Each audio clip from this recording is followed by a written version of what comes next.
हाँ पार्थ, मैं प्रकट होता हूं, मैं आता हूं। जब जब धर्म की हानि होती है तब तब मैं आता हूं। जब जब अधर्म बढ़ता है तब तब मैं आता हूं।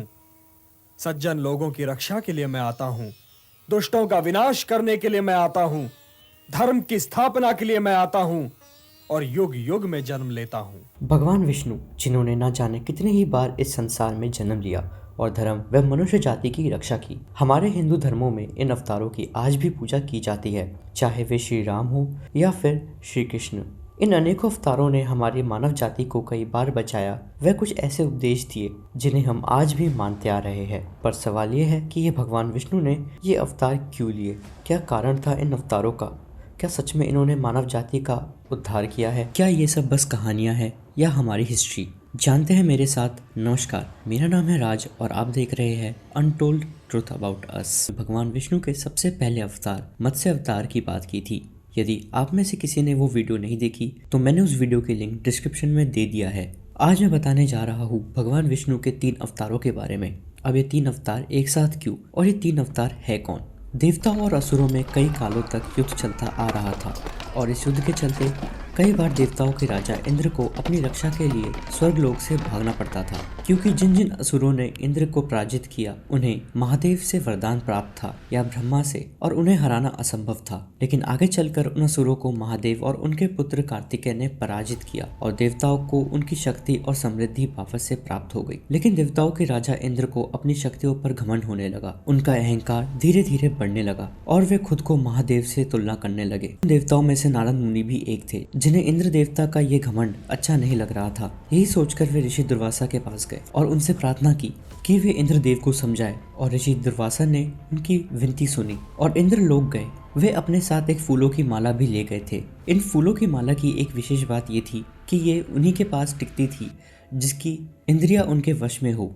यदि ऐसा नहीं हुआ तो माला उनके पास नहीं टिक सकती। जब ऋषि दुर्वासा ने मालाओं को इंद्रदेव से ग्रहण करने को बोला तो इंद्रदेव ने उन मालाओं को ऐरावत के सर पर रख दिया, किंतु ऐरावत के सर से वो माला नीचे गिर गई और ऐरावत उन माला पर चढ़ गया और उस माला को अपने पैरों से रौंद दिया। ये देख ऋषि दुर्वासा को क्रोध आ गया, क्योंकि वो माला महादेव की देन थी और ऐरावत के ये करने से महादेव व ऋषि दुर्वासा का अपमान हुआ था। अपमान के क्रोध में ऋषि दुर्वासा ने ये श्राप दिया, देवताओं की प्रतिष्ठा विलुप्त हो जाएगी, इंद्र अपना राज खो बैठेगा, लक्ष्मी माता से सारा संसार वंचित हो जाएगा, देवताओं की शक्ति और उनकी प्रतिष्ठा विलुप्त हो जाएगी, समस्त संसार में अंधेरा छा जाएगा। ऋषि दुर्वासा के श्राप के बाद माता लक्ष्मी विलुप्त हो गई, चंद्रमा गायब हो गए, देवताओं की शक्तियां कम हो गई और आगे चलकर असुरों ने स्वर्ग पे आक्रमण भी किया। श्राप के अनुसार देवता असुरों से पराजित हो गए और देवतागण स्वर्गलोक से भागने लगे। इसी बीच असुरों ने अमृत चुराने का निर्णय लिया, परंतु देवतागण ये होने नहीं देते। इसी कारण असुरों और देवताओं में युद्ध हुआ, जिसके चलते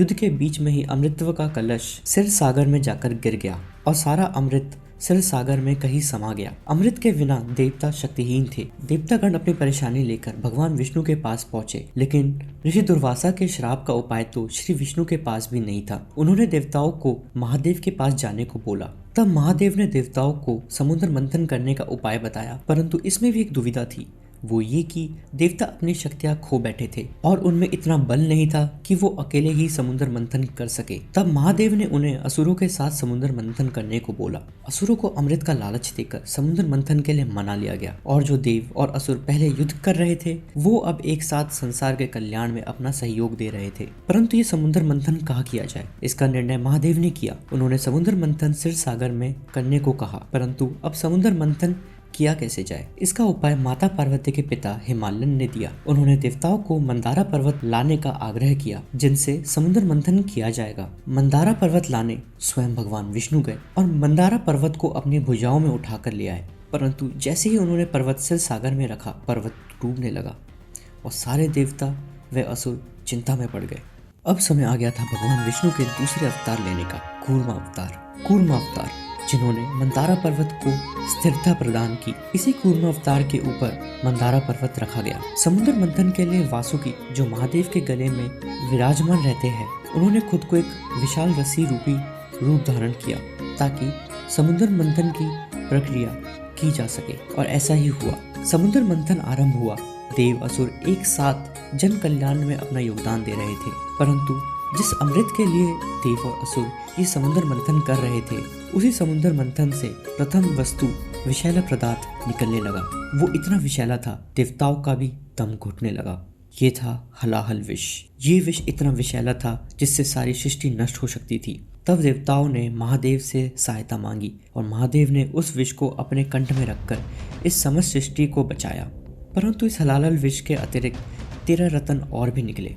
ऐरावत, कामधेनु, उच्चश्रवा, कौस्तुभ, कल्पवृक्ष, रंभा, महालक्ष्मी, वारुणी मदिरा, चंद्रमा, सारंग धनुष, पंचजन्य शंख और सबसे आखिर में आते हैं भगवान विष्णु के तीसरे अवतार धन्वंतरी, जो अपने साथ अमृत को लेकर आए थे। लेकिन अब धन्वंतरी है कौन? भगवान धन्वंतरी को आयुर्वेदा के जन्मदाता माना जाता है और देवताओं के चिकित्सक भी। आज इन्हीं की वजह से हमें डॉक्टर्स और मेडिसिन्स देखने को मिलती है। अब अमृत भी आ चुका था, परंतु अब इसको बांटे कैसे?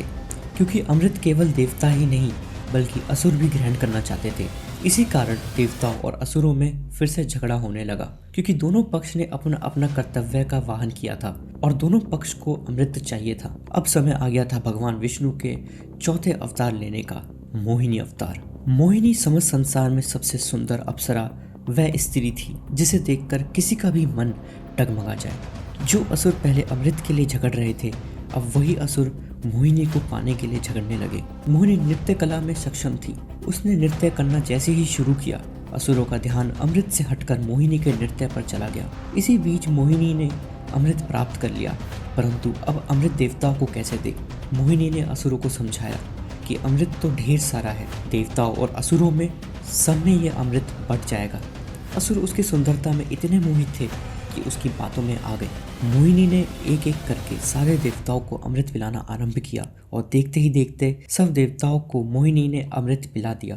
परंतु असुरों में से एक असुर ये जान गया था कि ये देवताओं की चाल है। ये असुर कोई और नहीं, ये था राहु। उसने भी छिपके देवताओं का रूप धारण किया और देवताओं के बीच में जाकर अमृत ग्रहण करना चाहा। मोहिनी ने जैसे ही राहु को अमृत दिया, मोहिनी को आभास हो गया था कि ये कोई देवता नहीं असुर है। मोहिनी ने भगवान विष्णु का रूप धारण किया और वो अमृत राहु के कंठ के नीचे जाता उससे पहले ही भगवान विष्णु ने सुदर्शन चक्र से राहु का सर उसके धड़ से अलग कर दिया।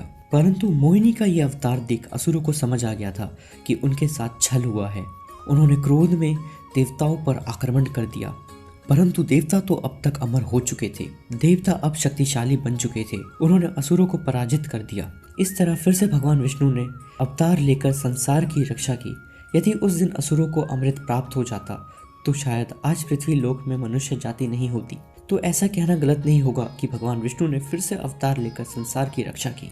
ये वीडियो इस सीरीज की दूसरी वीडियो थी जिसमें मैंने अभी तक भगवान के 4 अवतारों को एक्सप्लेन कर दिया है। अगली वीडियो में मैं ये भी प्रूफ करने वाला हूँ कि ये सब सत्य है या सिर्फ कहानियाँ। यदि आपको मेरी ये सीरीज पसंद आ रही है तो चैनल को सब्सक्राइब करना ना भूलें और अपने दोस्तों और फैमिली में ये वीडियो शेयर करें। यदि कोई भूल हो गई हो तो कमेंट में ज़रूर बताएं। धन्यवाद। जय श्री राम।